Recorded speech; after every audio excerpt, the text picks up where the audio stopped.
mengidentifikasi beberapa jenis vaksin. Yang pertama dari kunjungan kita ke Cina, kebetulan saya adalah bagian dari kunjungan itu untuk yang tahapan belum finalisasi, karena finalisasinya sekarang masih ada di Cina, tim yang memfinalkan ada di Cina.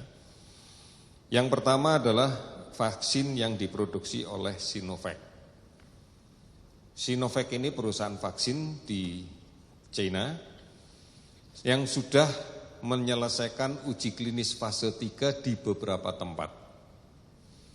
Di Brasil sudah selesai, di Cinanya sendiri juga sudah selesai, di Indonesia baru akan selesai pada akhir bulan Desember ini. Yang sama-sama kita ketahui ini dilaksanakan di Bandung oleh Bio Farma dan Unpad. Kita berkomunikasi lebih awal karena ternyata di sana sudah digunakan. Sinovac sudah digunakan oleh pemerintah China. Karena uji klinisnya sudah ada dan dasar penggunaannya adalah dari otoritas kesehatan semacam Badan POM di Indonesia yang ada di China. Sekarang Badan POM kita sedang berada di sana untuk sharing data terkait hasil uji klinis fase 3 dan terkait penggunaannya di China, di Brasil dan di beberapa tempat yang lain. Badan POM bersama Majelis Ulama, bersama Kementerian Agama juga melakukan inspeksi terhadap proses pembuatannya terkait dengan sertifikat kehalalan. Ini yang dilakukan di Sinovac dan sedang berproses. Meskipun Sinovac sendiri sudah memberikan komitmen untuk memberikan kepada Indonesia kesempatan untuk membeli vaksin dalam bentuk sudah jadi bukan diproduksi di Bio Farma, sudah jadi sebanyak 2 kali pengiriman. Rencana awal adalah di bulan November akan dikirim 1,5 juta vaksin. Kemudian di bulan Desember 1,5 juta vaksin.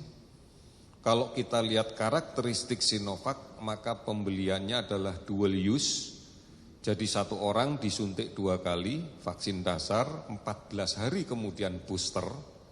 Maka angka 2 kali 1,5 juta, ini bisa digunakan untuk menyuntik 1,5 juta orang. 2 kali pengiriman.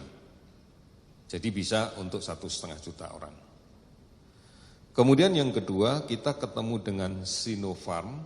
Sinopharm itu semacam BUMN-nya pemerintah Cina, jadi semacam Bio Farma lah gitu ya di sini. Ini juga sudah menyelesaikan uji klinis fase 3 di beberapa tempat. Termasuk uji klinis yang dilaksanakan di Uni Emirat Arab dan di Turki. Di samping di Cina sendiri.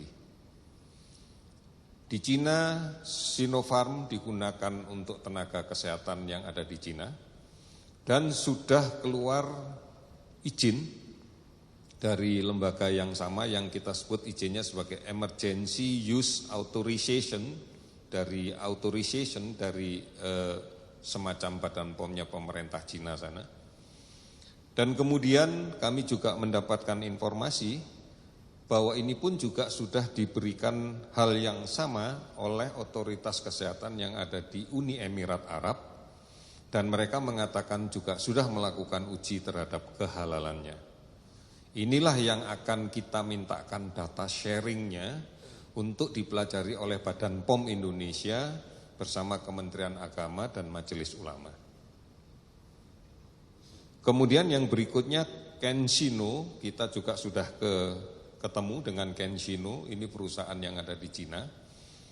Ini sudah selesai uji klinis fase 3 yang dilaksanakan di Cina sendiri, kemudian di Kanada, kemudian di Arab Saudi, dan kemudian ada di beberapa negara yang lain.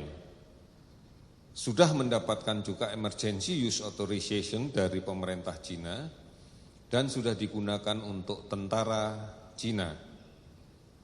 Ini sudah menggunakan ini. Saya kembali ke Sinopharm. Sinopharm sudah memberikan komitmen ke kita, dia dual use juga, untuk bulan Desember bisa mengirimkan 15 juta dosis. Artinya kalau dia penyuntikannya 2 kali, maka bisa digunakan untuk 7,5 juta orang. Sementara CanSino single dose, hanya sekali suntik, karena platformnya beda. Antara Sinovac dengan Sinopharm ini sama, menggunakan virus yang tidak diaktifkan, inactivated virus, sementara CanSino adalah format yang lain. Sehingga dengan single dose. Kesanggupannya adalah menyediakan sebanyak 100.000 dosis. Sehingga kalau ditotal pada bulan November dan Desember, kita sudah mendapatkan kepastian, ketersediaan untuk digunakan vaksinasi bagi 9,1 juta.